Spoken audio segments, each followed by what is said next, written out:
네, 마지막 날입니다. 누가복음 12장 41절 말씀을 읽고 나누면 시작을 할게요. 베드로가 여짜오되 주께서 이 비유를 우리에게 하심이니까 모든 사람에게 하심이니까 주께서 이르시되 지혜를 읽고 진실한 청지기가 되어 주인에게 그 집 종들을 맡아 때를 따라 양식을 나누어 줄 자가 누구냐. 이렇게 내용이 이어지죠. 지혜로운 청지기가 되라라는 제목으로 말씀을 나누도록 할게요. 그러므로 너희도 준비하고 있으라 생각하지 않은 데 인자가 오리라 하시니라. 어제의 비유의 말씀이었죠. 이렇게 말씀하신 예수님께서 마지막으로 결론으로 청지기 비유를 전하고 계십니다.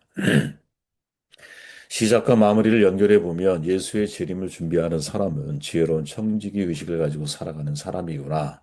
이렇게 우리는 마무리할 수 있겠죠. 종말을 준비하는 신앙인이 누구냐? 청지기 정신으로 살아가는 사람이에요. 자신을 충성되이 여겨 직분을 맡기셨다라고 고백한 사도 바울의 또 다른 증언이 있죠. 사람이 마땅히 우리를 그리스도의 일꾼이요 하나님의 비밀을 맡은 자로 여길지어다. 그리고 맡은 자들에게 구할 것은 충성이니라. 이때 맡은 자가 헬라어 의미가 주인의 소유를 맡은 집사 또는 관리자를 뜻하는데 다른 말로 표현해 보면 청직이죠. 청지기는 주인의 소유를 관리하는 사람이에요. 그 소유를 관리하기 위해서는 어떤 청지기가 되어야 할까? 예수님은 간략하게 정돈해서 우리에게 말씀하고 있죠. 한마디로 표현해 보면 지혜 있고 진실한 청지기가 되라는 거예요. 42절 지혜 있고 진실한 청지기가 되어 47절 주인의 뜻을 알고도 준비하지 아니하고 그 뜻대로 행하지 아니하는 종은 많이 맞을 것이요. 히브리어 청지기의 어원적 의미는 집을 다스리는 자, 주인의 소유를 맡아서 관리하는 관리자를 뜻하죠. 이것은 고대 왕조 시대부터 항상 사실은 존재했던 사람들이에요. 우리는 모두 하나님의 청지기임을 강조하죠. 모르는 사람이 어디 있을까요? 이 중요한 것은 청지기의 역할이 무엇인지를 진지하게 고민하고 생각하는 사람은 많지 않다라는 거죠. 아, 그래, 청지기로 살아야 돼. 그럼 청지기의 역할이 뭐지? 이렇게 질문했을 때 다른 그 어떤 사도들의 말보다 앞선 것은 누구냐? 예수님의 말씀이죠. 그럼 예수님이 말씀하신 청지기로서의 삶, 역할, 이건 뭐냐? 이 질문을 가지고 오늘의 말씀을 보면 우리가 살아내야 할 어떤 삶의 방향, 또 청지기로서 갖춰야 할 청지기적인 실력, 이 모든 것들이 무엇인지 드러나게 되어 있죠. 주님은 두 가지를 말씀하고 있죠. 지혜 있고 진실한 청지기, 지혜 있는 청지기가 되어야 한다라는 거죠. 그럼 지혜 있는 청지기는 어떤 사람이냐? 주인의 마음을 아는 거죠. 하나님의 마음을 아는 사람인 거예요. 주인의 마음을 알아야 그 마음을 따라 나의 행동을 결정하며 내가 해야 할 일이 무엇인지를 선택하며 그 일에 집중하며 살아갈 수 있지 않겠어요? 창세기 24장에 청지기 하면 떠오르는 아브라함의 청지기가 나오죠. 자기 집 모든 소유를 맡은 늙은 종이라고 표현하잖아요. 정말 정확한 청지기의 의미를 가지고 있죠. 아브라함이 나이가 많아 늙어 세상을 떠나갈 무렵이 되었을 때 자기 생애의 마지막 일 아들 이삭을 결혼시키는 문제죠. 그 일을 누구에게 맡기느냐? 늙은 종에게 맡겨요. 엘리에셀이라는 이름이죠. 근데 사실은 불분명하다고 알려져 있어요. 분명한 건 그가 어떤 이름을 가지고 있든지 간에 믿을 만한 청직이었다라는 점이죠. 매우 신중한 사람이었고 주인의 명령을 성심으로 준행하는 사람이었어요. 아브라함 뜻을 잘 이해하고 있고 그 일을 반드시 이루겠다라는 서약, 굳은 결심까지 가지고 있는 사람이었어요. 몇 가지 염려되는 일들을 미리 생각하고 주인과 상의를 해.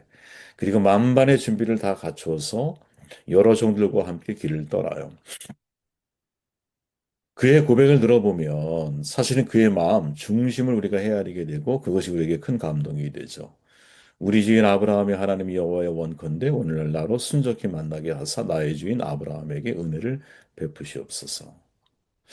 아브라함이 이 종이 말할 때마다 뭐라고 말합니까? 나의 주인 아브라함이라고 하는 말을 되풀이하죠. 이런 점에서 아브라함의 종은 청지기에 정말 중요한 모범이 되고 있는 거죠. 라반이 식사를 권유하니까 뭐라고 말해요? 내가 내 일을 진실하기 전에는 먹지 아니하겠나이다. 대단한 거죠. 그래서 내가 무엇을 목적으로 이 땅에 왔는지를 아주 명확하게 하고 있고 그 주인이 있든 없든 주인의 마음을 가지고 주인의 일을 우선하며 인생을 살아가는 거죠. 우리가 여러분 이 땅에 특별한 목적이 있어서 하나님이 나를 파송했다고 생각을 하잖아요, 다. 그런데 우리는 여러분, 주인이신 하나님의 뜻을 따라 인생을 살아가려고 마음먹지 않아요. 내 인생을 살고 싶어 하죠. 왜 제가 그토록 여러분들에게, 제 자신에게도 내가 하고 싶은 일에 초점을 맞추지 말고 내게 하라고 주신 일에 초점을 맞추십시오. 그 예수님의 고백이었잖아요. 왜 그럴까? 이 땅에 보내신 목적을 하나님보다 더 정확하게 이해하고 있는 분이 어디에 계시며 이 땅에 보내신 목적이 하나님께 있다고 우리는 늘 입으로 고백을 하면서도 삶을 살아가는 1순위가 무엇인지를 질문해 보면 내가 하고 싶은 일에 초점을 맞추거든요. 그 일을 하지 말라는 게 아니에요. 내가 하고 싶은 일이 내게 하라고 주신 일이 되도록 0점 조준을 다시 해 가야 한다라는 거죠. 지금의 엘리에셀 같은 경우는 말하죠. 내가 내 일을 진술하기 전에는 먹지 아니하겠나이다. 내가 여기 온 목적이 무엇인지 나는 명확하게 알고 있습니다. 바로 아브라함에게 아브라함 주인 그분이 나에게 부탁한 일이 1순위입니다. 이렇게 말하는 거죠. 여러분 되게 간단한 진술 같지만 굉장히 강력한 진술이죠. 내 일을 진술하기 전에는 먹지 아니하겠나이다. 한마디로 말하면 이 아브라함의 종은 주인과 마음의 결이 같은 거예요. 여러분이 만일 매우 중요한 나의 문제 때문에 누군가를 다른 사람에게 파송한다고 생각해 보세요. 어떤 사람을 떠올릴 것 같습니까? 어떤 사람을 보낼 것 같습니까? 나와 똑같은 이야기를 할 수 있는 사람을 보내겠죠. 전 이게 참 중요한 문제라고 보는데, 아, 정말 동역자는 어떤 사람일까 생각해 보면 복사판인 거야. 컨트롤 V를 계속 붙여넣기 한 거야. 나랑 생각이 똑같아. 그래서 저분을 보내면 걱정이 안 돼. 다른 말할 걱정이 안 돼. 오히려 나보다 더 이 상황을 설명을 잘 해주고, 이 문제를 나와 같은 마음의 무게감을 가지고 이 일을 맡아서 잘 해줄 수 있는 사람이야. 라고 판단되는 사람을 우리가 청지기처럼 보내지 않겠어요? 만약 여러분 대통령이 해외에 외교관을 파송한다고 생각해 보세요. 파견한다고 생각해 보세요. 어떤 사람을 파견할 것 같아요? 1순위가 뭘까요? 대통령의 생각과 결이 같은 사람인 거지. 그죠? 결이 같은 사람. 그렇게 청지기에게 정말 중요한 건 뭐냐? 하나님과 결이 같아야 돼. 하나님과 마음이 같아야 돼. 과연 인간이 절대자인 하나님의 마음을 헤아릴 수 있을까? 우리 모두의 질문일 수 있겠죠? 근데 여기에 대한 만나교회 김병선 목사의 이제 답은 뭐냐? 어떻게 하면 우리가 하나님의 마음을 알아갈 수 있을까? 하나님 마음 알기라고 하는 글을 통해서 하나님의 말씀을 묵상하는 것, 이걸 제안하죠. 하나님의 마음은 성경 속에 있고 이를 파악하는 것은 묵상을 통해서 가능하기 때문입니다. 이때 중요한 것은 말씀을 듣는 태도. 내 생각이 아니라 성경을 삶의 기준으로 삼고 말씀을 묵상하기 시작할 때 성경 속에서 하나님의 음성을 들을 수 있다라는 거죠. 이걸 가장 잘한 사람이 누구냐? 성경에 보면 그게 다윗인 거죠, 여러분. 내가 주여로 여호와의 율법을 묵상하며 이게 다윗의 삶의 태도 아니었어요? 묵상, 소가 여러분 되새김질하는 거죠. 우리에게 이러한 되새김질의 능력이 있느냐? 하나님 말씀을 계속 복기하고. 아, 이 말씀의 진정한 의미가 무엇일까? 예? 이렇게도 생각해보고 저렇게도 생각해보고 배경도 생각해보고 누구한테 이 말씀을 했니 대상도 생각해보고 진짜 하나님이 이 메시지를 통해 우리에게 전하려고 하는 그 핵심이 뭘까? 이거를 내가 통찰하기 위해서 정말 그 말씀을 곱씹고 곱씹고 곱씹는 그런 훈련이 우리 가운데 이루어질 수 있다면 우리는 지혜로운 청지기가 될 확률이 대단히 높아지지 않을까. 그죠? 자, 주께서 이르시되 지혜 있고 진실한 청지기가 되어 주인에게 그 집 종들을 맡아 때를 따라 양식을 나눠줄 자가 누구냐? 지혜로운 청지기는 때를 따라 양식을 나눠주는 사람이다. 때를 따라. 우리에게 주어져 있는 책임 가운데 예수님도 그런 말씀하셨지만 내게 주신 말씀들을 그들에게 주어 그들도 우리와 같이 하나 되게 하도록 예수님이 이 땅을 살아가시는 동안 하나님에 대한 뜻을 사람들에게 드러내는 일을 감당하셨죠. 이게 우리의 역할인 거야. 이걸 다르게 표현해 보면 우리에게 과연 하나님의 마음을, 하나님의 말씀을 사람들에게 잘 공급할 수 있는 그런 훈련이 되어 있느냐. 이게 청지기의 중요한 역할이라는 거죠. 때를 따라 양식을 나눠줄 수 있는 능력이 우리 가운데 훈련되어져 있느냐. 하나님 말씀을 잘 먹고 그 말씀을 사람들에게 잘 공급하는. 이때 진짜 중요한 게 뭘까요? 말씀에 대한 통찰력이죠. 저는 여러분이 이게 매우 중요한 어떤 말씀을 전하는 삶. 우리 모든 그리스도인은 하나님 말씀을 전해야 할 책임이 있잖아요. 그럴 때 말씀을 전하는 사람들이 가지고 있어야 갖춰야 할 진짜 신앙의 내공이 뭐냐? 그런 말씀에 대한 통찰력을 우리가 가지고 있느냐? 여러분 사도 바울이 잘 알지만 아주 오래 머물렀던 장소 가운데 하나가 어디냐? 아르테미스 여신을 숭배하였던 본거지라고 알려져 있죠. 에베소죠. 이 에베소에서 사실 바울이 성공적인 결과를 거두느냐 쉬운 결정, 쉬운 판단은 어렵거든요. 근데 한 가지 명확한 건 있어요. 이 에베소에서 두란노 서원이라고 하는 장소에서 무려 2년 가까이 소수의 제자들에게 진짜 열심히 말씀을 가르쳤거든요. 그건 분명해요. 성경에 나와 있는 거니까. 그죠? 그리고 그 말씀이 흥왕하여서 아시아 지역에 퍼져나가요. 사도행전 19장에 보니까. 그리고 일곱 교회가 세워지는 거거든요. 저는 이게 굉장히 주목해야 할 모습이라고 저는 생각을 해요.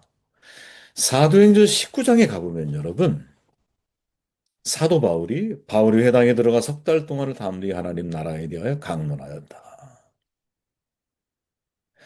자, 상식적으로 우리가 알고 있지만 데살로니가에서는 새 안식일 20일 정도 복음을 증거했는데 바울은 패턴상 세 달이라고 하는 굉장한 시간을 또 다른 회당에서 말씀을 증거해요. 그런데 이거보다 훨씬 더 중요한 것은 에베소 교회를 향해서는 어떻게? 무려 2년이나 도람도 서원에서 말씀을 가르쳐요. 왜 그랬을까? 또 그렇게 한 이후의 결과가 무엇일까 생각해 보면 요한계시록 1장 11절에 보면 서아시아 일곱 교회가 나오잖아요. 그 일곱 교회는 에베소, 서머나, 버가모, 두아디라, 사데, 빌라델비아, 라오데기아거든요. 근데 성경에 보면 바울이 갔던 곳은 에베소밖에 없어. 그럼 나머지 여섯 교회는 어떻게 생겼을까요? 그렇죠. 도라노스원에서 훈련받은 사람들 혹은 거기에 영향을 받은 사람들이 각지에 흩어져서 교회를 세운 거죠. 무슨 말이냐? 이 3차 전도 여행에서부터 선교 패러다임이 바뀌는 거야. 한 군데서 훈련받은 사람들이 파송을 받아 교회를 세우는 역할로 전환이 되는. 여러분, 이게 통찰력이라고 봐요. 이게 바울이 가지고 있는 되게 중요한 영적인 선교적인 패러다임의 통찰력의 변화인 거죠. 2018년 여러분 4월 8일 날 저의 질문이 그거거든요. 4월 8일에 대한민국 땅에 한국총회가 세워졌어요. 미국 CNMA는 142년 혹은 3년 엄청난 역사를 가지고 있어요. 물론 시스템보다 훨씬 더 중요한 것은 예수님이니까. 당연히 예수님을 따르기 위한 삶을 실천했던 사람이 심슨 목사님이죠. 중요한 건 그 140년이 넘는 기간 동안 변함없이 지속된 선교적 유산이 있다는 거야. 당시의 한국 교회의 선교적인 상황은 굉장히 개인 중심이고 주체적 선교 그리고 음, 각자 도생 이게 코로나 팬데믹을 통해서 여러분 완전히 붕괴됐죠.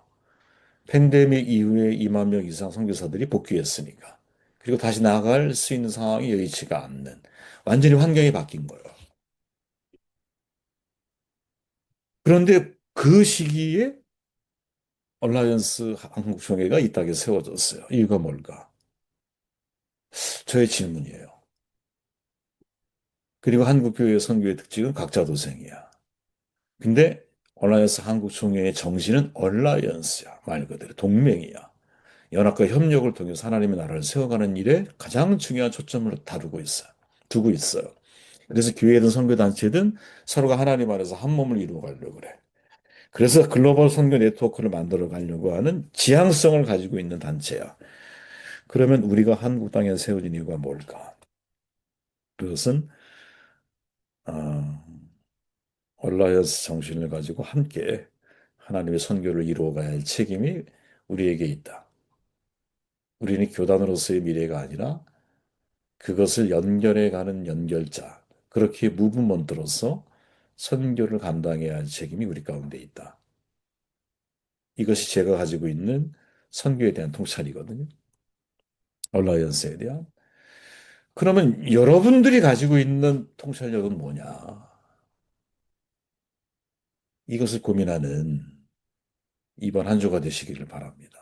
그래서 2026년도는 저와 여러분들이 우리가 좀 말씀을 나누었지만 말씀을 행함으로 우리가 예수님을 닮아간다면 어떻게 우리가 행할 건지 사람부터 해서 지금 마지막 하나님 말씀을 맡은 청지기로서의 삶을 우리가 잘 실천해서 마지막 하나님 앞에 서게 됐을 때 착하고 충성된 종으로 칭찬받는 저와 여러분들이 다 되시기를 주의 이름으로 축원을 드립니다.